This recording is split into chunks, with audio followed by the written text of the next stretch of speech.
என் உயிரிலும் மேலான ஜோதிட ஆன்மீக பெருமக்கள் அனைவருக்கும் ராமநாதபுரத்திலிருந்து டாக்டர் ஆர் தனசேகரனின் அன்பான வணக்கங்கள். உலகெங்கும் இருந்து இந்த வள்ளிடி ஜோதிடம் யூடியூப்பை பார்த்து கொண்டிருக்கக்கூடிய என் இனிய தமிழஞ்சங்களே, உங்கள் அனைவருடைய இல்லங்களிலும் மகிழ்ச்சியும் சந்தோஷமும் பெருகட்டும், அன்பும் ஆனந்தமும் நிலைத்து இருக்கட்டும். இந்த அற்புதமான தருணத்தில் உங்களோடு பயணிப்பதில் பெரும் மகிழ்ச்சி அடைகின்றேன். நிறைய கேள்விகள் இருக்குதுல. பெண்கள் அதிகமாக கோவில்களுக்கு போகிறது, சாமி கும்பிட்றதுனால நிறைய கணவன் மனைவிகள் மீது இருக்கக்கூடிய அன்பு குறைகிறது.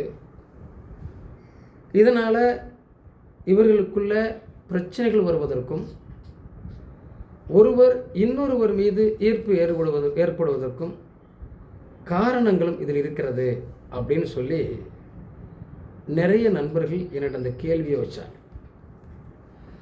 ஆலயங்களுக்கு போகிறதே நம்ம ஒரு பாசிட்டிவான உணர்வதற்கு தான். பெண்கள் அதிகமாக கோவில்களுக்கு போகிறதே என்னுடைய வீட்டுக்காரர் நல்லா இருக்கணும், என் குழந்தைங்க நல்லா இருக்கணும், என் குடும்பம் நல்லா இருக்கணும், ரொம்ப பொருளாதாரத்தை தரணும், நாங்கள் வீடு வாங்கணும், இடம் வாங்கணும், சொத்து வாங்கணும், நிறைய இருக்கும். பெண்கள் கோவில்களில் போய் கேட்குறது அப்படி தானே இருக்கும். அவங்க கேட்குறதே தன் குடும்பத்துக்கானதை தான் கேட்பாங்க. இந்த கஷ்டத்துலேருந்து வெளியே வந்துடணும், வீடு கட்டணும், இடம் வாங்கணும், சொத்து வாங்கணும், என் பிள்ளைங்க நல்லா படிச்சிடணும். அதற்கு இணை தாய்மை தாங்க. பெண்களால் மட்டும்தான் இந்த மாதிரி ஒரு வேண்டுதல்களை செய்ய முடியும். இந்த வேண்டுதலை செய்வதற்காகவே பொதுவாக இந்த ஆடி மாதத்தில் அத்தனை வெள்ளிக்கிழமையிலையும் பெண்கள் கூட்டம், பெண் தெய்வம் கோவில்களில் இருக்கக்கூடிய கூட்டம் அதிகமாக இருக்கும். இதை தவறாக சொல்ல முடியுமா? நிச்சயமாக சொல்ல முடியாது.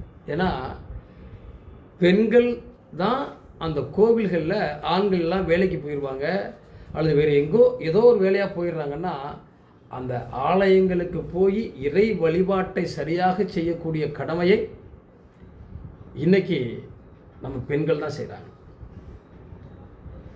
இந்த இடத்துல ஒரு முற்றுப்புள்ளி வைக்கக்கூடிய வாய்ப்பு இருக்கிறதா, கேள்வி இருக்கிறதா அப்படின்னா, நான் பொதுவாக எல்லா ஆன்மீக கதையிலே இருக்கக்கூடிய விஷயமாக சொல்வதை விட, ஜோதிட கதைகளில் இருக்கக்கூடிய விஷயத்தை சொல்வதை விட, சாமானிய மனிதர்களாக இருக்கக்கூடிய நம்ம கையில் இருக்கக்கூடிய பிரச்சனையை எடுத்துக்கிட்டு பேசுகிறதுலாம் சரியாக இருக்கும். ஒரு சிக்கல் வருகிறது, கணவன் மனைவி இருவருக்குள்ள மனஸ்தாபம் ஏற்படுகிறது. அப்போது மனைவிக்கும் கணவனுக்கும் பிரச்சனை ஏற்படுகிறது,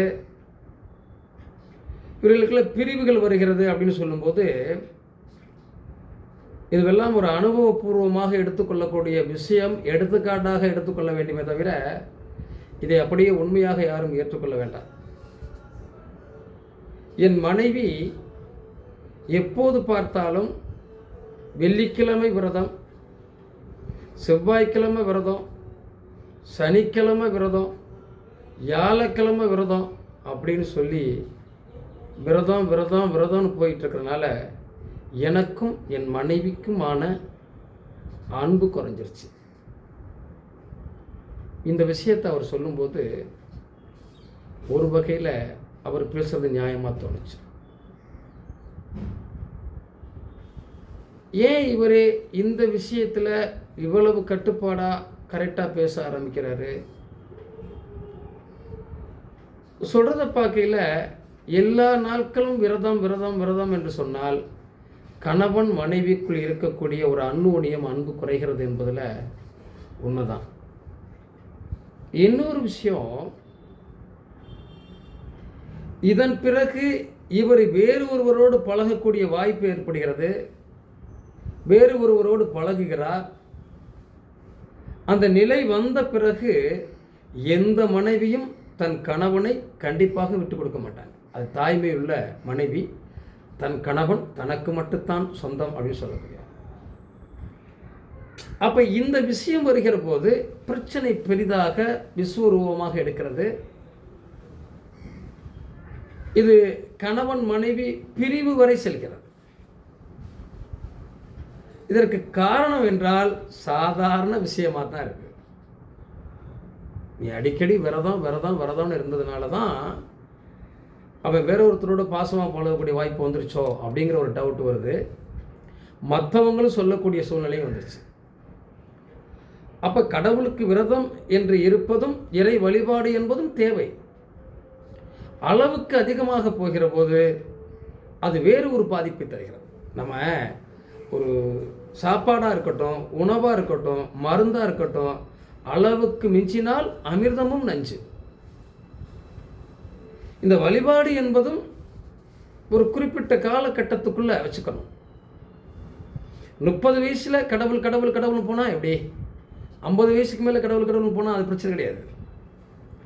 50 வயதுக்கு மேல் பெண்கள் கோவில் போகிறதுனால பிரச்சனை இல்லை. கணவன் மனைவி 2 பேரும் பக்குவப்பட்டு பேரம்பேத்தி எடுத்து அதுக்கப்புறம் அவங்க ஒரு வகையில் பக்குவப்படுத்துருவாங்க. 30 வயசுலேயே அந்த மாதிரி போகிற போது இந்த சிக்கலும் வருகிறது. இதே நேரத்தில் நம்ம இன்னொரு விஷயம் நம்ம சொல்லுவோம், வீட்டில் சாமி கும்பிட்றோம், விளக்கு ஏற்றுக்கிறோம், அதிகமான சாமி படங்களை வைத்து வணங்குகிற போது அங்கே கேது பகவானுடைய ஆதிக்கம் வருகிற போது சாமியின் மீது இருக்கக்கூடிய நம்பிக்கையும் அன்பும் கணவன் மீது மனைவிக்கு கணவன் மீது, கணவனுக்கு மனைவி மீது வருவதில்லை. அது ஆணாக இருந்தாலும் பெண்ணாக இருந்தாலும். அங்கே இறை நம்பிக்கை, கேதுனுடைய நம்பிக்கை, சாமியார் வாழ்வுங்கிற மாதிரி ஒரு வாழ்க்கை வருகிற போது இந்த குடும்ப அந்யோன்யம் அன்பு என்பது குறைகிறது. இதுலேயும் பிரச்சனை வருகிறது அப்படிங்கிறதையும் நம்ம அனுபவபூர்வமாக பார்க்குறோம். அப்போ நீங்கள் என்ன சொல்ல வர்றீங்க? 12 ராசி நட்சத்திரங்களில் எல்லாரும் சாமி கும்பிடுவாங்க, கடவுள் நம்பிக்கை இல்லாதவங்க இல்லை. எல்லா நட்சத்திரத்துக்கும் உண்டு. அதில் ஒரு சில பேர் தான் சொல்லுவோம், குரு சண்டால யோகம், குருவோடு ராகு சேர்ந்துருக்கு, அதனால் சாமி நம்பிக்கை இல்லைன்னு. குருவோடு ராகு சேர்ந்தவங்களும் கடவுள் நம்பிக்கை இருப்பாங்க. இறை வழிபாடு என்பது நம்மை காப்பாற்ற வேண்டுமே தவிர நம்மை பிரித்து விடக்கூடாது. அதில் கவனம் இருக்கணும்.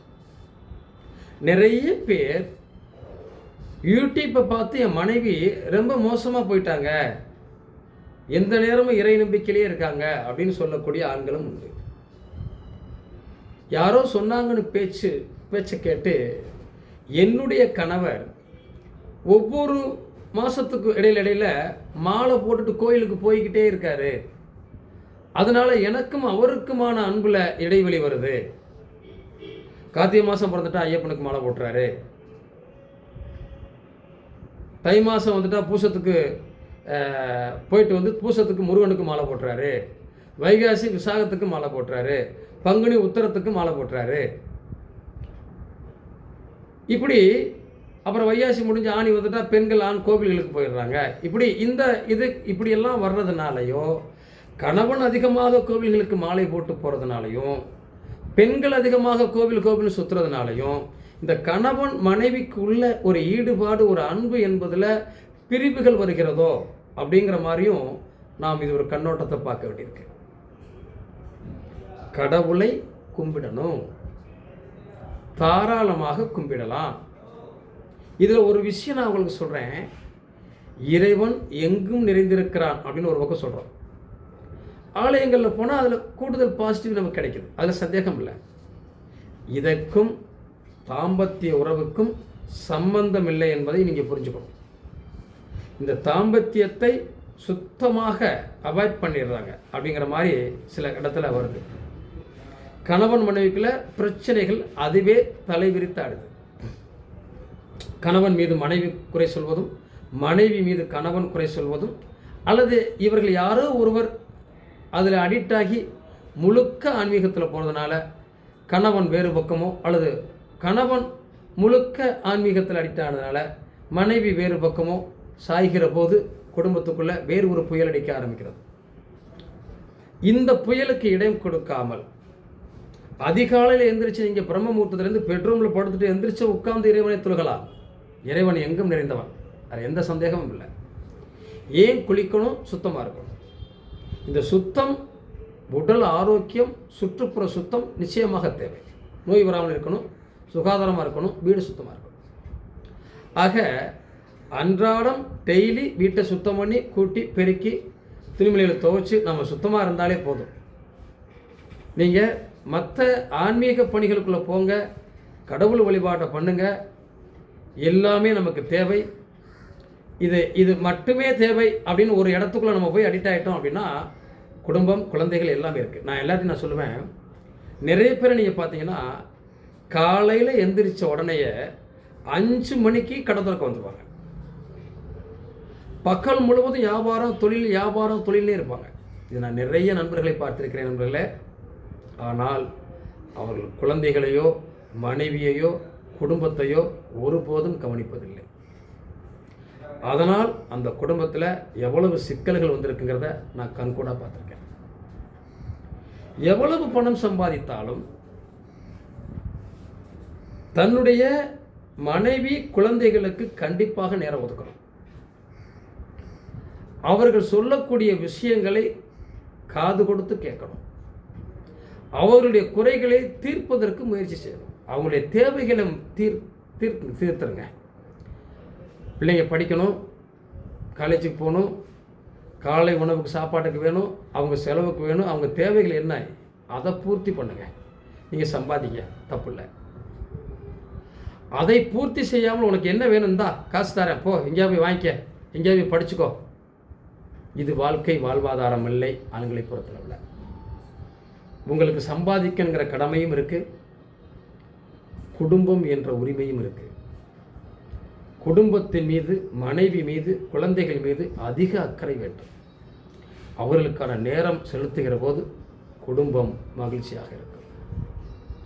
பெண்களை பொறுத்தளவில் ஆண்கள் தன் வீட்டுக்கு வருகிற போதும், ஏன்னா நிறைய வேலைக்கு போயிட்டு வரலாம், அது அவர்களை அன்பாக உபசரிக்க வேண்டிய கடமை நமக்கு இருக்கிறது. நான் யூடியூப்பில் பார்த்தேன், காலையில் எழுந்திரிச்சு வியாழக்கிழமை குருபவானை கும்பிட போயிட்டேன், செவ்வாய்க்கிழமை முருகன் கோவிலுக்கு போயிட்டேன், அப்புறம் தெய்வ அஷ்டமின்னு போயிட்டேன், அப்புறம் ராகுகால டயத்தில் துர்க்கையம்மனை கும்பிட போயிட்டேன். இதெல்லாம் தேவை தான், இல்லைன்னு சொல்லலை. குடும்பத்தின் மீது ஒரு கண் முதல்ல இருக்கணும். அதுக்கு தான் ஒரு விஷயம் சொன்னாங்க அந்த காலத்திலேயே, மாதா பிதா குரு தெய்வம். இது நம்ம பிறக்கிற குழந்தைங்களுக்கு இல்லையா? இந்த மாதா பிதா குரு தெய்வத்தை மதித்து நடக்கணும்னு கடைசியாக தான் தெய்வத்தை வச்சாங்க. குடும்பத்தை சரியாக பார்க்காம நீங்கள் கோவிலாக போய் அன்னதானம் பண்ணி பிரயோஜனம் இல்லை. குடும்பத்தை நன்றாக பார்த்து கொண்டாலே, குழந்தைகளுக்கு வேண்டியதை நீங்கள் செஞ்சாலே குலதெய்வமும் குழந்தையும் ஒன்று. நிச்சயமாக பராசக்தியும் மனைவியும் ஒன்று, மகாலட்சுமியும் மகளும் மனைவியும் ஒன்று. பெண்கள் எல்லாருமே மகாலட்சுமியுடைய ரூபம். அவர்களை மகிழ்ச்சியாக பார்த்து கொள்ள வேண்டிய கடமை ஆண்களுக்கு இருக்கிறது. ஆண்கள் தான் ஒரு குடும்பத்தினுடைய தேவைகளை பூர்த்தி செய்கிறார்கள். அவர்களை மதிக்க வேண்டிய கடமை பெண்களுக்கும் இருக்கிறது. ஆக நாம் இருவரும் எல்லோரும் இன்புற்று வாழணும்னா முதல்ல குடும்பத்தின் மீது கவனம் செலுத்துங்கள். ரொம்ப முக்கியம். கடவுளும் முக்கியம். கடவுளை எந்த நேரம் நமக்கு கிடைக்குது, டைம் கிடைக்குது, குடும்பத்தோடு போய் கும்பிடுங்க. அப்படி கனவுனால் வர முடியல, போங்க, தவறில்லை. இவர்களுக்கான நேரத்தை ஒதுக்கி அவர்களை நல்ல முறையில் அனுப்பிட்டு வேலைக்கு போகிறாங்களா, எந்த நேரம் வர்றாங்களா, அப்படி மற்ற நேரங்களில் ஃப்ரீயாக இருக்கும்போது கடவுளை போய் கும்பிடுங்க. சந்தேகம் இல்லை. இந்த தெய்வம்னு போகிறதுனால பிரச்சனை வந்துடக்கூடாது, இல்லை சம்பாத்தியம் போகிறதுனாலையும் பிரச்சனை வந்துடக்கூடாது.